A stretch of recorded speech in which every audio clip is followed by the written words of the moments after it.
কোশ্চেনটা আগে তোমরা ভালো করে পড়ে নাও। যেই মেন্সের পিআইকিউ যে কোশ্চেনটা সেটা তোমরা ভালো করে রিড করো। কি বলেছে? Compound P when pass on from ammonia and heating gives compound Q which is further treated with KOH Br two gives compound R.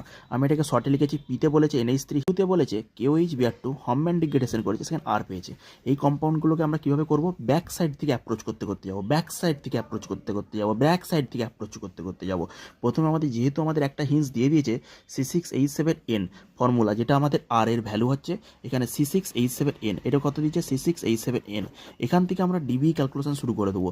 DB formula সবসময় সব পরীক্ষার জন্য একটাই মনে রাখবো, ডিবির ফর্মুলা সবসময় সব পরীক্ষার জন্য একটাই মনে রাখবো, মোস্ট ইম্পর্টেন্ট CXHYNZOPXQ। এটা যে থাকে, যেখানে আমাদের X হচ্ছে ফর হ্যালোজেন, অক্সিজেন, এখানে divalent atom, trivalent atom, monovalent atom, carbon. তাহলে এর ফর্মুলাকে C+1, সবগুলো 2 2 2, শুধু নাইট্রোজেনে আমাদের পজিটিভটা থাকবে, বাকি সবাদের 2 2 2, ঠিক আছে? C+1 থাকবে, তার সাথে হাইড্রোজেন বাই 2, -X/2, -N/2, কিন্তু -N/2 না হয় একটাই, এখানে -N/2 না করে +N/2 করে দেবে, ট্রাইভ্যালেন্ট অ্যাটমটাতে প্লাস করে দেবে। তাহলে দেখো তো এখানে কার্বনের সংখ্যা বসিয়েছি, দেখো তো যেহেতু 6, তাহলে কার্বনের সংখ্যা 6 বসিয়েছি, +1। এখানে হাইড্রোজেনের সংখ্যা 7 আছে, 7/2 করেছি। এখানে হ্যালোজেন কিছু নেই, এখানে ক্লোরিন, তাহলে হচ্ছে আমাদের এটা 0, আর এখানে N/2 একটাই নাইট্রোজেন আছে, N/2। তাহলে 6 আর 7, 7 থেকে এটা হচ্ছে 3.5, আর এটা দেখো 6, এটাকে কত হলো 7, 7-এর সাথে 0.5 যোগ করো 7.5, 7.5 থেকে 3.5 বিয়োগ করো 4, 4 মানে হচ্ছে ডিবি হচ্ছে আমাদের 4। তাহলে ডিবি মানে ডবল ব্যান্স ইকুইভ্যালেন্ট 4, 4 মানে আমাদের কী সবসময় ডিবি 4 বেরোলে আমরা কী বলবো? না জিবি 4 বেরোলে দেখো রিং, এই দেখো আমার যদি একটা বেঞ্জিন রিং মনে হচ্ছে তার ডিবি 4। কীভাবে হয় স্যার? ডবল বনগুলোর জন্য 1 কাউন্ট করে, একটা ডিবি, 2টো ডিবি, 3টে ডিবি, আর একটা রিং সিস্টেম তার জন্য একটা ডিবি, 1টা ডিবি, 2টো ডিবি, 3টে ডিবি, টোটাল কটা ডিবি? 4টে ডিবি, একটা ডিবি, 2 ডিবি, 3 ডিবি, ঠিক আছে? 1 জিবি, 2 জিবি, 3 জিবি, মোবাইলের মতো নেটের কাউন্ট করো, 1 জিবি, 2 জিবি, 3 জিবি, আর এটার জন্য 1 জিবি, 4 জিবি হয়ে গেল। তারপরে কি বলেছে দেখো তো, এটা তাহলে কী হলো?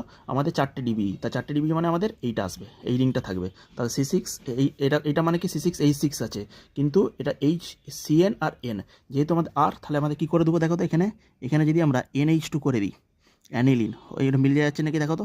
তারপরটা তোমাকে মিলিয়ে নিতে হবে, C6H5, এটা C6H5, তার সাথে 2টো হাইড্রোজেন 7টা, C6H7 আর একটা নাইট্রোজেন হয়ে গেল। তার মানে অ্যানিলিন ছিল লাস্টের মলিকুলে, অ্যানিলিন একটা, 2টো অপশান আছে। এবার অ্যানিলিন যদি পেয়ে যায়, এটা যদি অ্যানিলিন পাই, তার আগের স্টেপটা কী ছিল? আগের স্টেপটা কি এখনও বলতে হবে? আগের স্টেপটা নিশ্চয়ই এখানে একটা কার্বন CONH2 ছিল, পিএইচের সাথে বেঞ্জামাইড ছিল, CONH2, তবেই তো রিডিউসড হয়ে KOH BR two Hofmann degradation করলে তবেই তো এটাতে যাবে, NH2-তে যাবে। তাহলে আগের স্টেপ ছিল স্যার CONH2 নিশ্চয়ই, তবে আমি NH2 পেয়েছি, তার মানে বেঞ্জামাইড অ্যান্ড অ্যানিলিন, এইটাই অপশান A1 হবে, ঠিক আছে? অপশান 1-এ একমাত্র এটা আছে। আর তার আগের স্টেপটা করলে এটাতে স্যার CONH2, তার মানে নিশ্চয়ই এটা অ্যাসিড ছিল, অ্যাসিডে এটা কী করবে? এখানে বন্ডটা বেক